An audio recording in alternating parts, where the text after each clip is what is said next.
बच्चों, नागरिक शास्त्र विषय खंड क समकालीन विश्व की राजनीति का अध्याय सेकेंड दो ध्रुवता का अंत का अध्ययन आज हम लोग को करना है।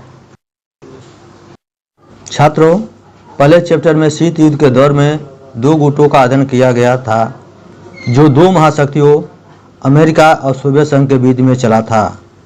पहला गुट मित्र राष्ट्र था जिसका नेतृत्व अमेरिका यूएसए करता था। मित्र राष्ट्र में अमेरिका, ब्रिटेन, सोवियत संघ और फ्रांस देश सम्मिलित थे। दूसरा गुट जिसका नेतृत्व सोवियत संघ यूएसएसआर करता था वह ध्रुवीय राष्ट्र कहलाता था। ध्रुवीय राष्ट्र में जर्मनी, जापान और इटली देश सम्मिलित थे। इन्हीं दो गुटों को हम ध्रुवीय राष्ट्र कहा गया है। इस सेकेंड चैप्टर में हम इसी का अध्ययन करेंगे।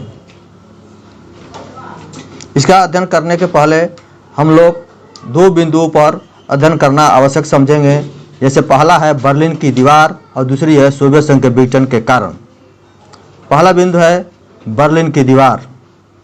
बर्लिन यूरोपीय महाद्वीप जर्मनी की राजधानी थी जो विश्व के देशों को दो बराबर भागों में बांटती थी। पहला भाग पूर्वी भाग और दूसरा भाग पश्चिमी भाग कहलाता था।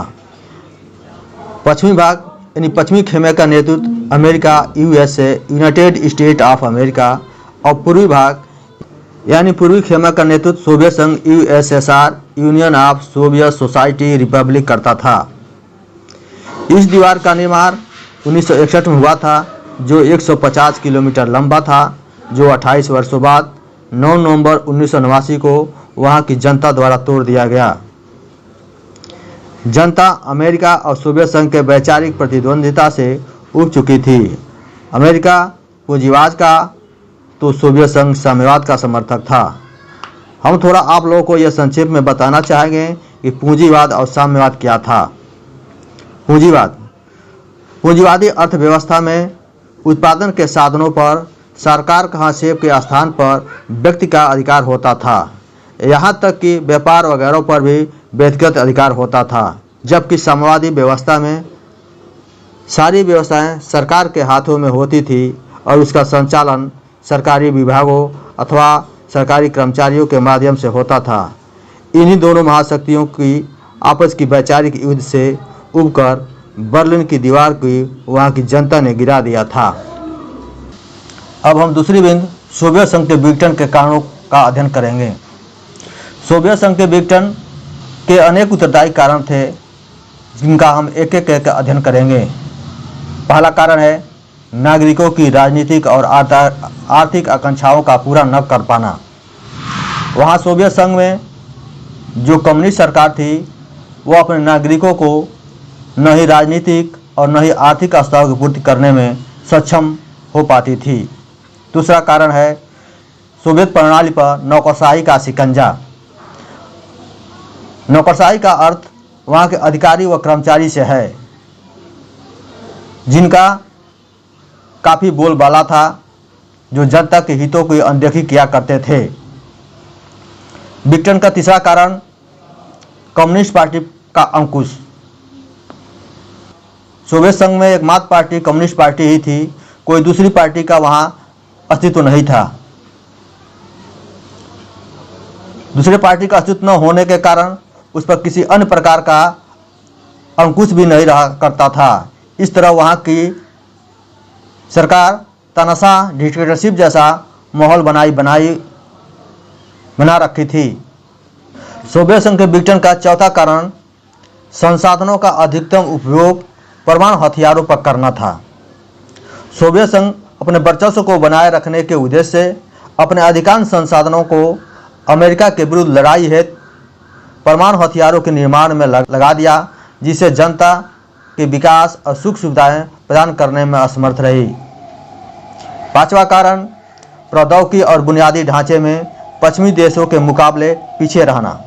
सोवियत संघ प्रौद्योगिकी और बुनियादी ढांचे के विकास के मामले में अमेरिका से भी काफ़ी पीछे पड़ गया। सोवियत संघ के विघटन का छठवां कारण रूस की प्रमुखता।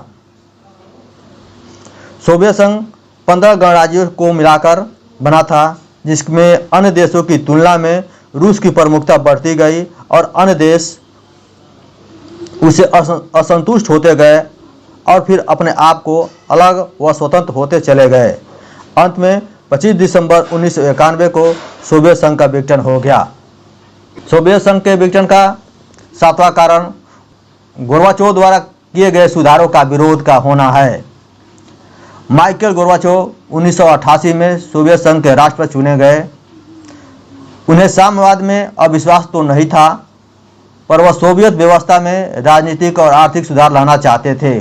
उस समय राजनीतिक व्यवस्था में कई कमियां भी थी, जैसे कृषि और उद्योग दोनों का प्रबंधन सरकारी कर्मचारियों के हाथों में था। दूसरा, लंबे समय से अपने संसाधनों का उपयोग शस्त्रों के निर्माण में लगाया जा रहा था। तीसरा, कम्युनिस्टों व सरकारी नौकरशाहों दोनों ने मिलकर लोकतांत्रिक संस्थाओं को हानि पहुंचाई। इन्हीं अनेकानेक कारणों से इनके समर्थकों ने गोर्बाचोव का विरोध करना आरंभ कर दिया। उपरोक्त कारणों से सन 1991 में सोवियत संघ का विघटन हो गया। छात्रों, आज हम लोग 2 ध्रुवता के अंत के चैप्टर में बर्लिन की दीवार और सोवियत संघ के विघटन के कारणों का अध्ययन किए। शेष बिंदुओं का अध्ययन अगले दिन करेंगे। धन्यवाद।